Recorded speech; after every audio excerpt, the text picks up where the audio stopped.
Today we will begin probably a short series, 3 or 4 messages, on the topic of sin. Sin.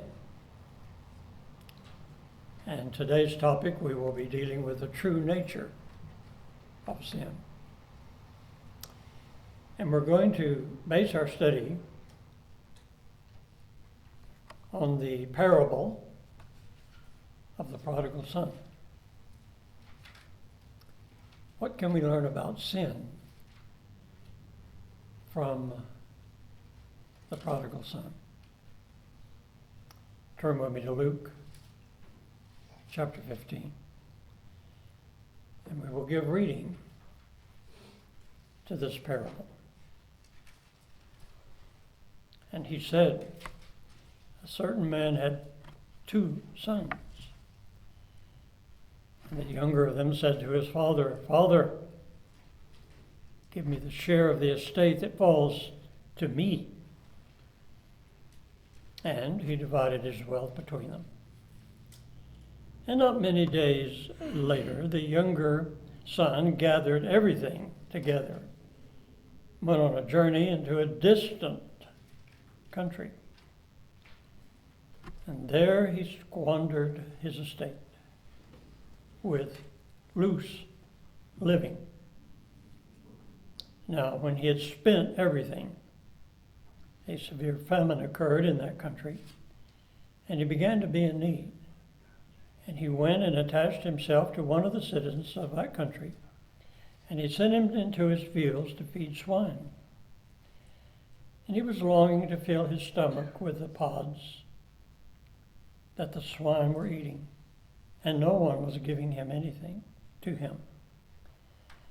But when he came to his senses, he said, how many of my father's hired men have more than enough bread, but I am dying here with hunger. I will get up and go to my father, and I will say to him, Father, I have sinned against heaven, and in your sight. I am no longer worthy to be called your son. Make me as one of your hired servants. What do we see here? According to the first 2 verses, it was a period when publicans and sinners were drawing near to our Lord. That didn't make everybody happy. In fact, the religious leaders of that day were unhappy with that. They didn't like our Lord's popularity. They did not like to see sinners. They would say that's moral riffraff, eagerly coming to Christ. Now, our Lord was not refusing them, rejecting them, holding them at arm's length. In fact, on occasion, they were eating together.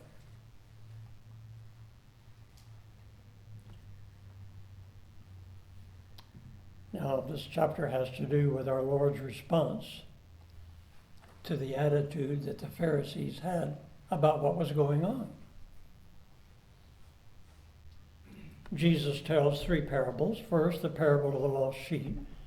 And our Lord says that when one sinner repents and comes to God, the angels in heaven rejoice over the salvation of that sinner. The second parable has to do with the lost coin.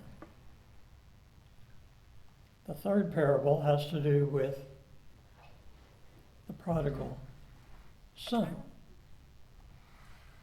In this parable, what do we have? Well, there's a young man. What about this young man? He receives a portion of his father's wealth prematurely. Goes away into the far country, shames his father, ruins his life, finally comes to repentance.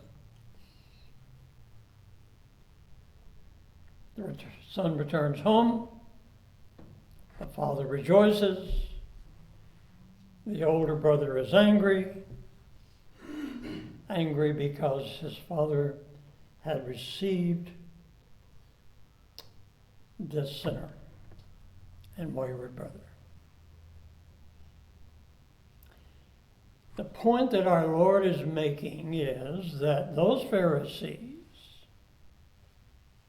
should have been like the father, rather than being like the older brother. Now, we're going to divide this parable into 5 parts.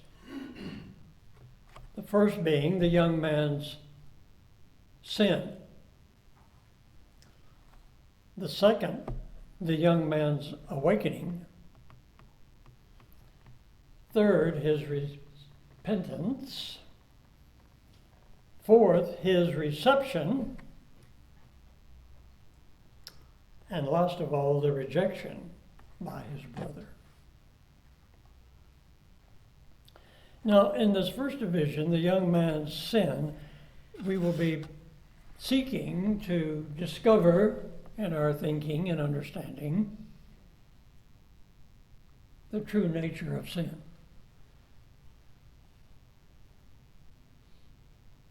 If we were to give you an assignment this morning, and that would be take out a sheet of paper and write 25 words or less, how you would describe the true nature of sin, what would you put down on that paper this morning?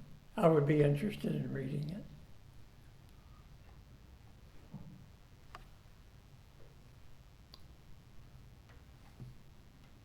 Three lessons to be learned about sin. Number one, the progression. The progression. Secondly, the misery. Thirdly, the deception of sin.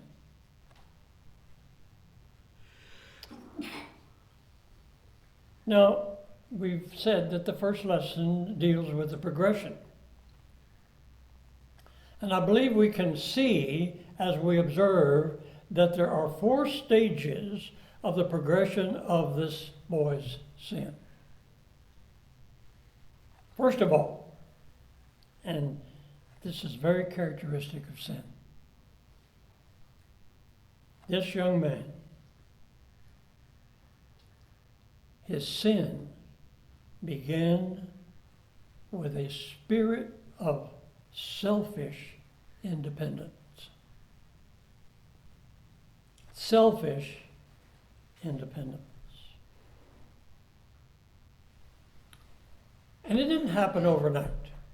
He didn't just suddenly wake up one morning and say, hey, I think I'm determined to shame my father, waste my money, ruin my life, and eat with the pigs.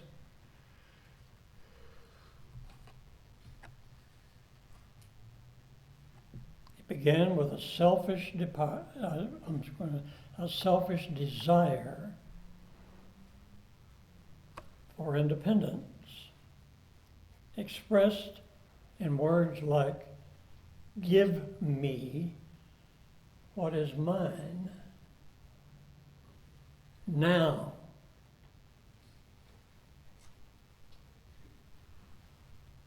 Now, according to the law of Moses, the young man was the second born in the family. He would inherit a portion of his father's wealth when his father died.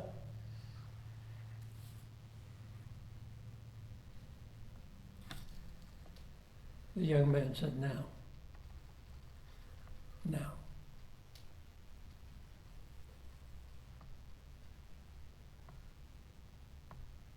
His views, his desires, his understanding that he had, or misunderstanding, was beyond God's law.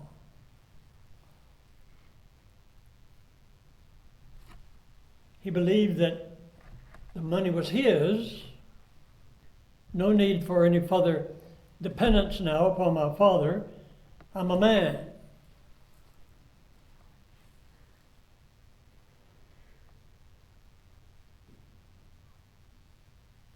And he wanted no responsibility to the giver of the money.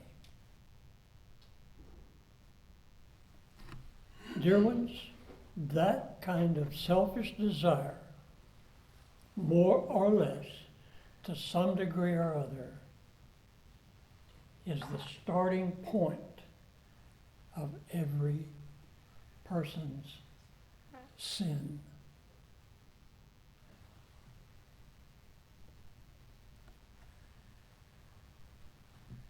It is not only because we have this illustrated in this parable, dear ones, it is the teaching of Scripture.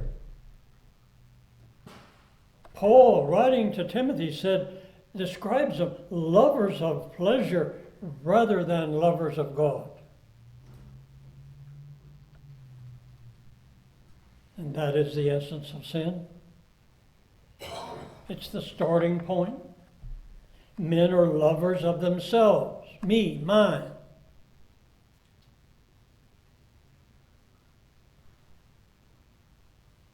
Paul gives a description whose end is destruction, whose God is their appetite,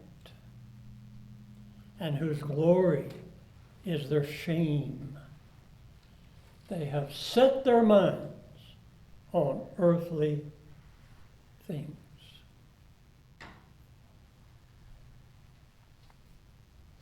Paul describes the unsaved, the unregenerate, with these words, whose destruction, that we just read, is their God.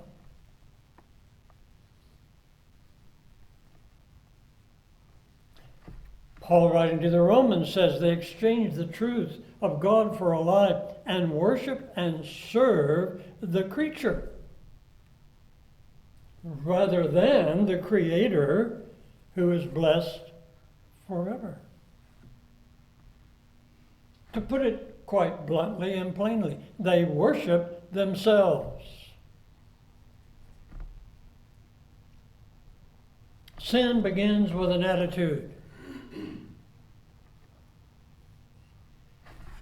I have a right to rule my life.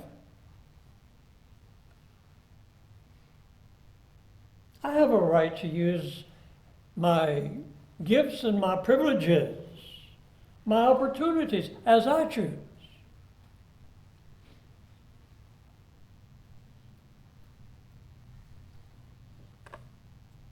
It's clear that in the life of this young man, there came a time when he became obsessed with pleasing himself rather than pleasing his Father.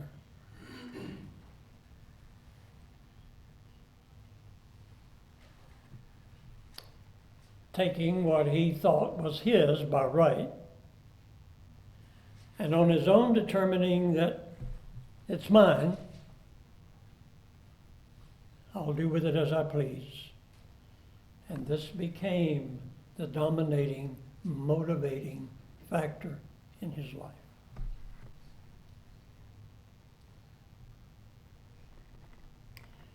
We have a question that might be appropriate.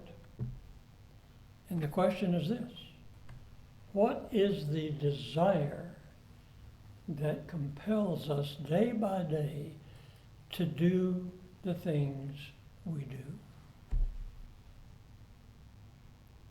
What's moving us? What's motivating us? What's driving us?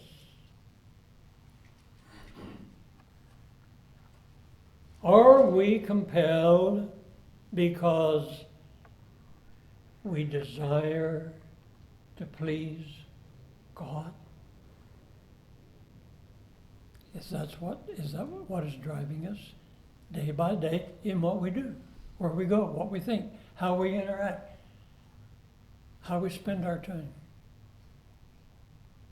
And as we look and all that we are, all that we have, and realize that it has been given to us by God, are we motivated then in turn to please God above all else? Years ago when we were living in Phoenix and part of a church there, the pastor was a very gifted man and had ways of encouraging people in pursuing God. And one little thing he did was make up some little cards about so big and had 2 words on it: please him. Please him.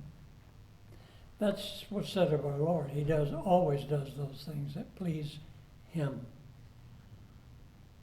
Is that our thought? Is this pleasing to the Lord?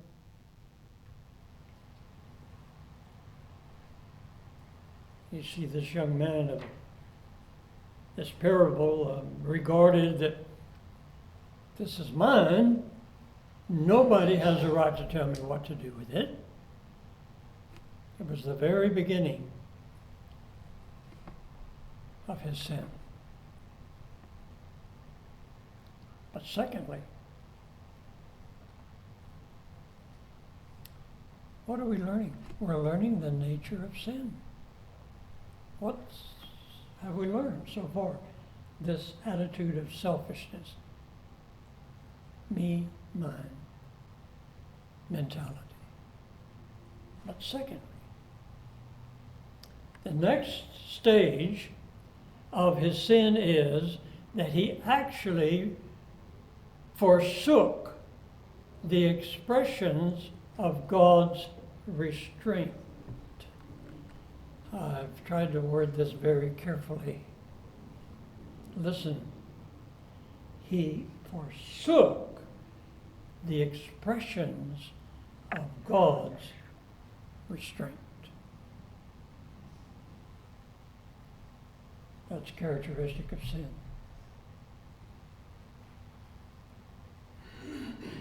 He actually broke away from his father. His father being the restraint that God had put upon him for this time in his life.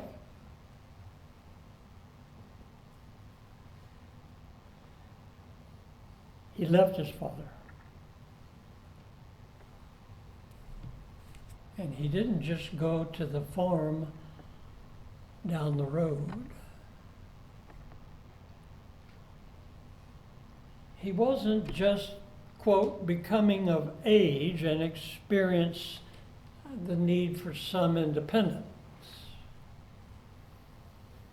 Children grow into adolescence, and sometime after that it's very legitimate for them to become independent of their parents. But that is not what was happening with this boy. He was breaking with his father. Serious. He wanted to get away. He wanted to be away from his father's eyes. He wanted to be away from his father's restraint, away from his father's counsel and advice, away from his father's influence. He wanted to be away from his father.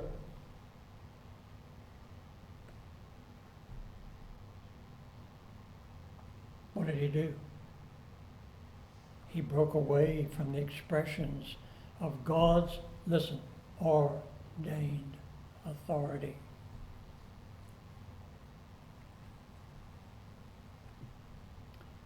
He might very well have used the words found in one of our Lord's parables. I will not have this man to rule over me.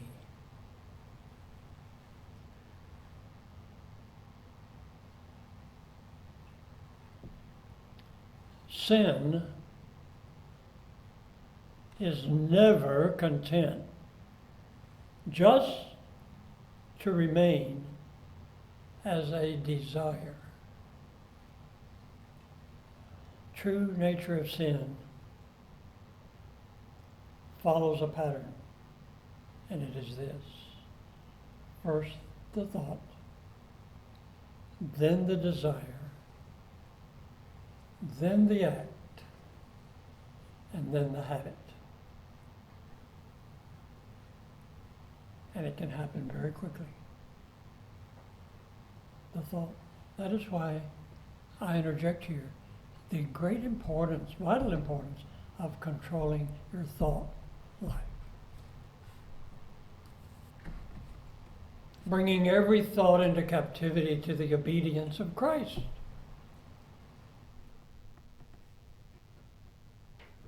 Sin is never content to stay in the realm of selfish interest. It always expresses itself by actually getting away from the expression of God's legitimate restraints and God's authority.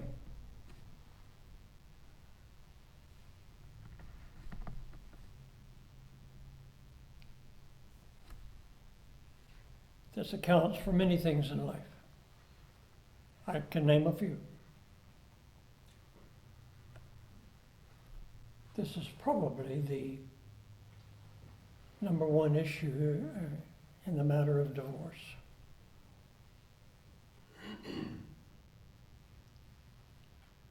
Some men, some women want to break that marriage vow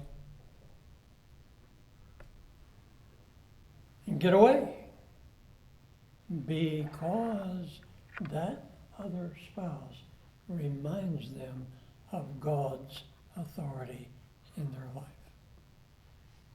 And so they want to get out, away from that.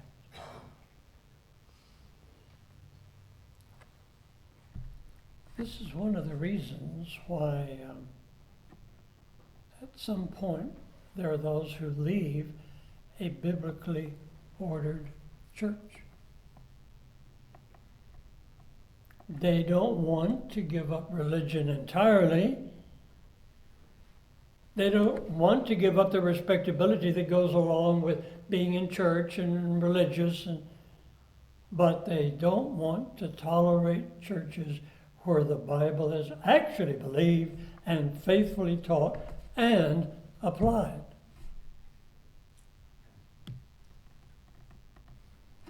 So the first stage of the boy's sin, what was it? Selfish desire for independence. I'm not saying independence is wrong.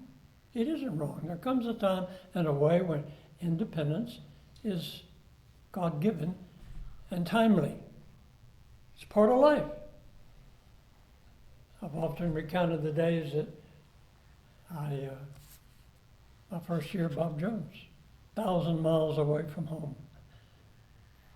First time away from home, except to go visit my granddad on the farm.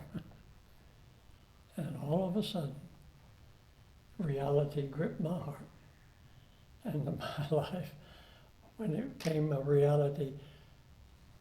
If anybody's going to do my laundry, it's going to be me.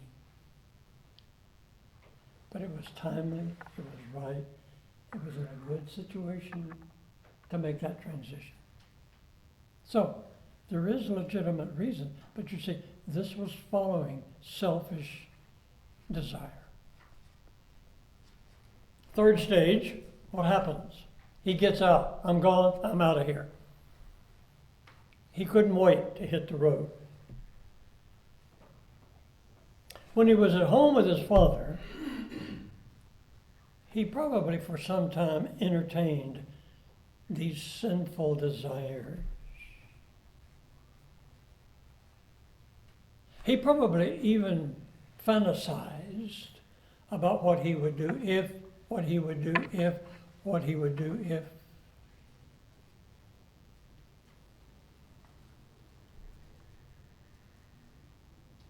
The truth of the matter is he would never have done at home what he would do in a far country.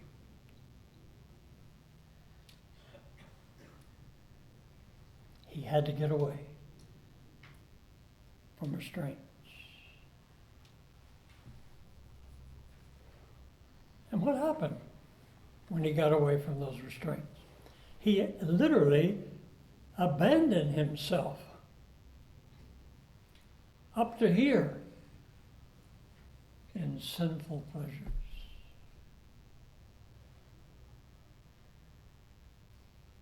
The language of Scripture is this: he enjoyed the pleasures of sin.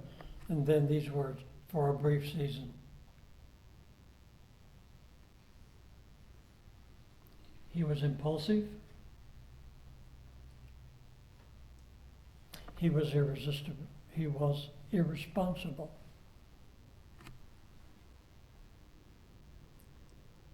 And all of that is characteristic of sin.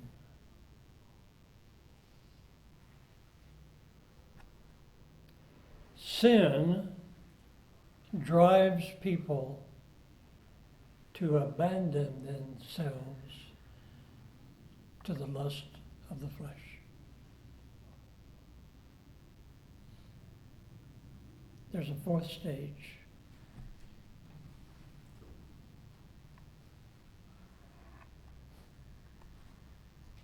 By the way, let me just add a comment to this being driven to fulfill their lusts. Sin will always take you farther than you plan to go.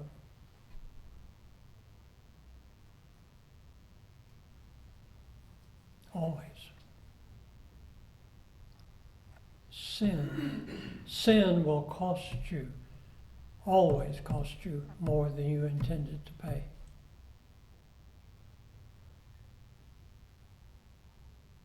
And that is exactly what happened to this boy. He came to a place of ruin and hardship. He never thought about that at home. All he could think about was how much fun he was going to have, living it up.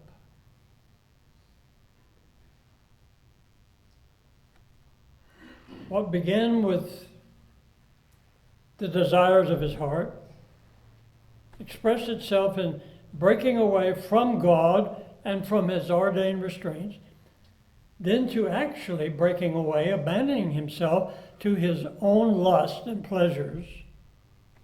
Where did it end?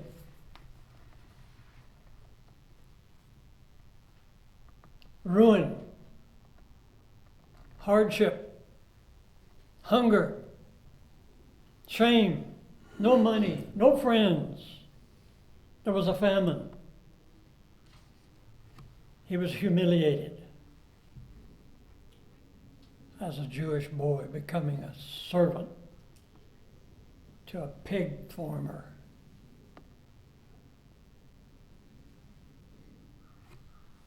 You know the lesson that could be applied to this.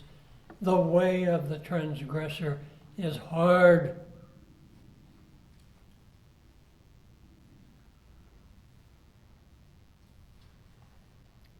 Now I want to try to point out a truth here.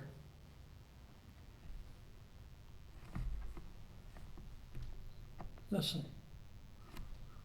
the only way that the boy could have gotten into and continued and carried on his sinful pleasures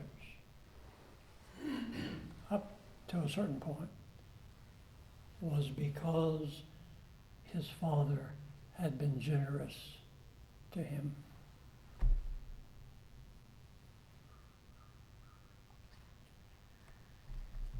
And the only way that humans can carry on their sins is because God is so generous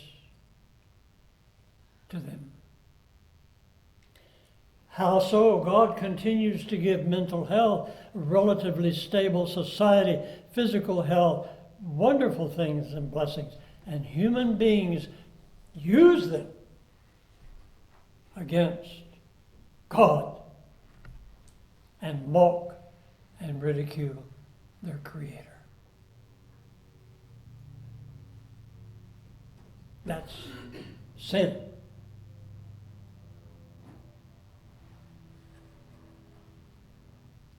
And you know the truth that's illustrated here and in life? God will not always be so gracious.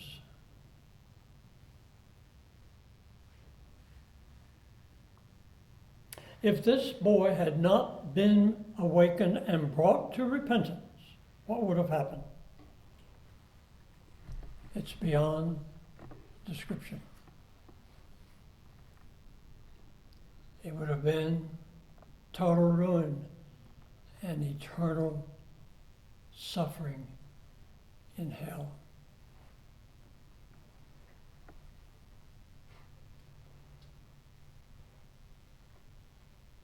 Isn't it amazing how Satan and sin use false advertisement?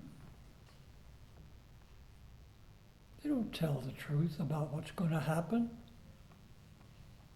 It's now, fun.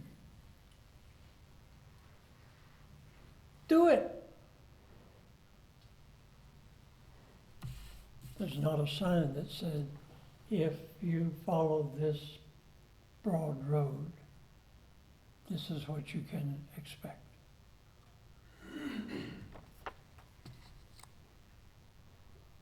There's a fifth stage.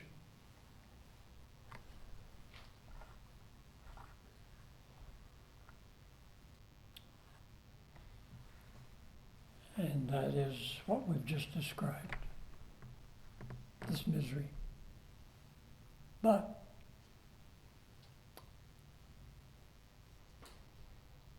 there are 4 characteristics of misery.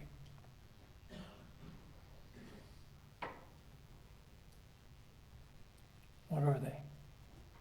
The first characteristic of misery is separation from God.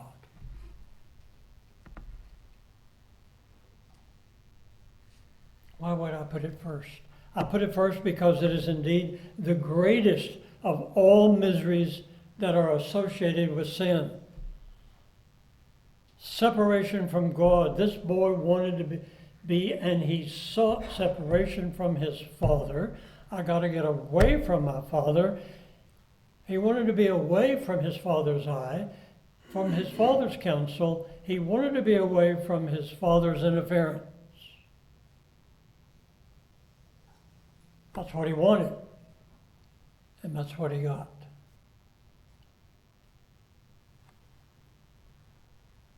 But he got more than he bargained for. When he got away from the Father, he was also away from the Father's goodness, from his Father's wisdom, and from his Father's love.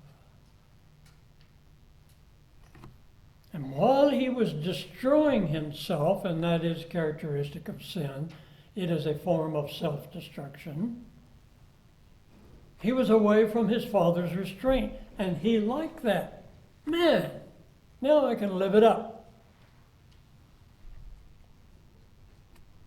But when he was ruined,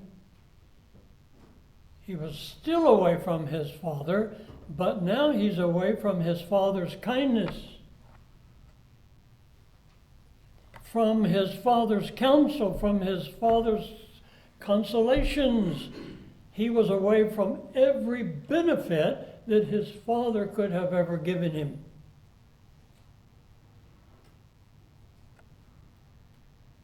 He got what he wanted.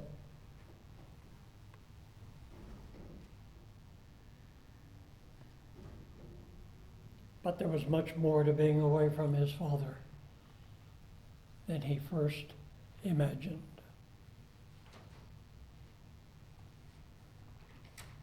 So, this boy, having gotten his desires, now away from his father, but now alone, with a hard master who will not even give him the husks that are food for the pigs. No money, no friends, hungry, helpless, and hopeless. So, the first thing about sin is that it is separation from God. There's more to be continued.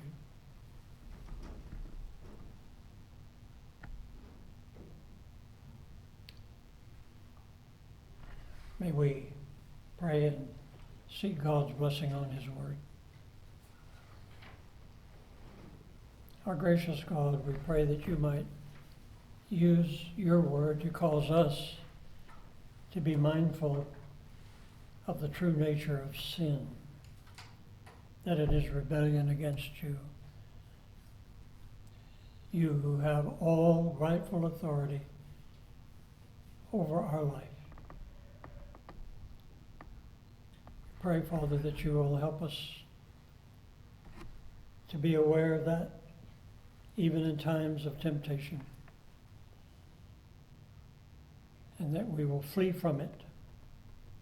And as we have so considered on other occasions, make it our business to mortify our own remaining sin. We pray and we ask these things in Christ's name. Amen.